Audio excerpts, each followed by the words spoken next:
Hello বন্ধুরা, health care Zafar চ্যানেলে আপনাদের স্বাগতম জানাই। ভালো থাকুন, সুস্থ থাকুন।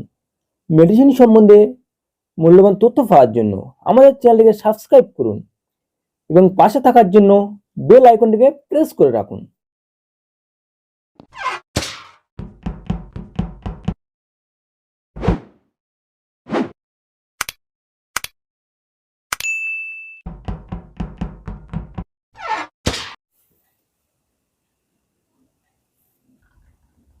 হ্যালো বন্ধুরা, কেমন আছেন? আশা করি সবাই ভালো আছেন। আজ আমরা আলোচনা করব ডক্টর রেড্ডি কোম্পানির তৈরি এই রেসওয়াস সিরাপ সম্বন্ধে। এই সিরাপটি আপনারা কেন খাবেন, কি কি কাজ করে, এর সাইড এফেক্ট ও ডোজ সম্পর্কে। এটি একটি কাশির সিরাপ। এই রেসওয়াস সিরাপটি দুটি কম্বিনেশনে তৈরি করা হয়েছে। প্রথমটি levodropropizine 30 mg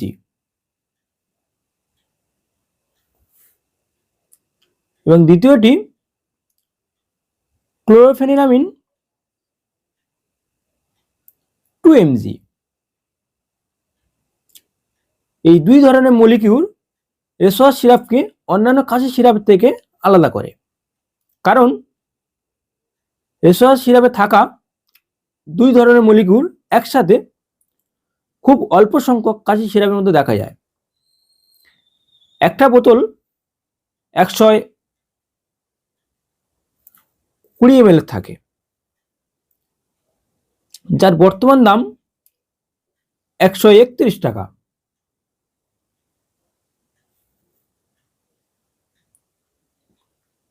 এবং এই সিরাপটি সমস্ত মেডিকেল শপে অ্যাভেলেবেল পেয়ে যাবেন।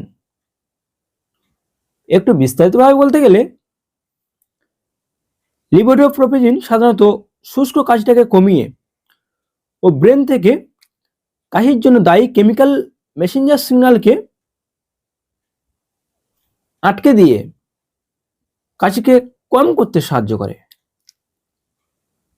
এছাড়াও ফুসফুস লান থেকে উৎপন্ন হওয়া কাশিকে ঠিক করতে সাহায্য করে।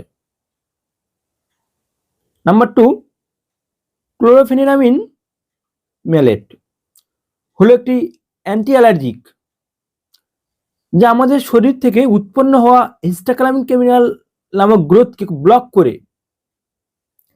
অ্যালার্জির সাথে যুক্ত কাশিকে কমতে সাহায্য করে।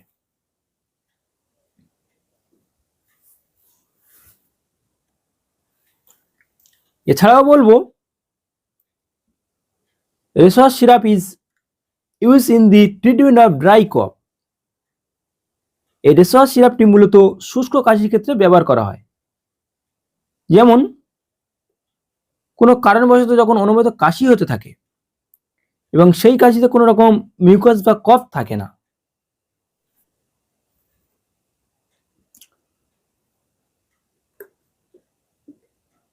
অর্থাৎ কাশি হচ্ছে বাট সেই কাশিতে কোনো কফ বের হবে না, এই সিচুয়েশনকে শুকনো বা ড্রাই কফ বলা হয়। অতিরিক্ত ধূমপান, অতিরিক্ত ঠান্ডা জিনিস খাওয়া, বিভিন্ন ফ্লু এন্ড ভাইরাল কন্ডিশন এবং বিভিন্ন অ্যালার্জিক কন্ডিশন, ব্রঙ্কাইটিস, নিউমোনিয়া, ফুসফুস বা লাং সংক্রান্ত সমস্যার কারণে ড্রাই কফ বা শুষ্ক কাশি প্রবণতা ধীরে ধীরে বাড়তে থাকে।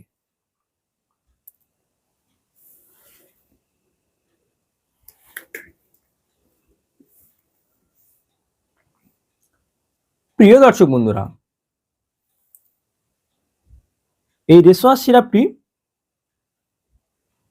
12 বছরের ঊর্ধ্বে থেকে পুরুষ ও মহিলারা 10 ml করে দিনে 3 বার খাওয়ার পরে খাবেন। এভাবে 7 থেকে 10 দিন পর্যন্ত কন্টিনিউ রাখুন। তবে সামান্য কাশি হলেই এই রেসওয়াস সিরাপটি খেতে হবে এমন কোনো কথা নয়। খুব বেশি কাশি হলে তবেই খাবেন।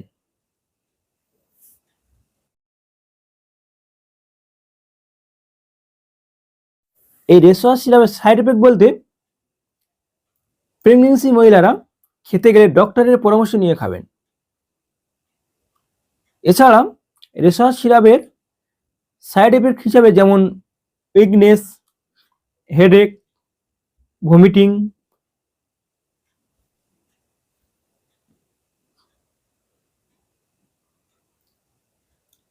ড্রাইনেস ইন মাউথ, স্লিপিং ইত্যাদি অন্যান্য সমস্যা দেখা দিতে পারে।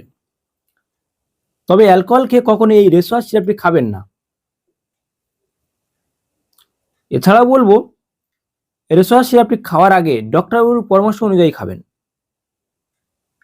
আর বন্ধুরা, যখনই কোনো মেডিসিন কিনবেন তখনই অবশ্যই মেডিসিনের ম্যানুফ্যাকচার ডেট এবং এক্সপায়ার ডেট দেখে কিনবেন।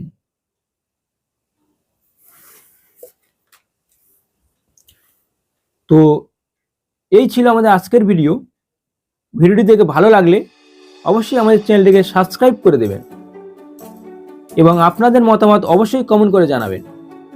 ভিডিওটি শেয়ার করবেন আপনাদের বন্ধু ও আত্মীয় স্বজনের কাছে। সুস্থ থাকুন, ভালো থাকুন।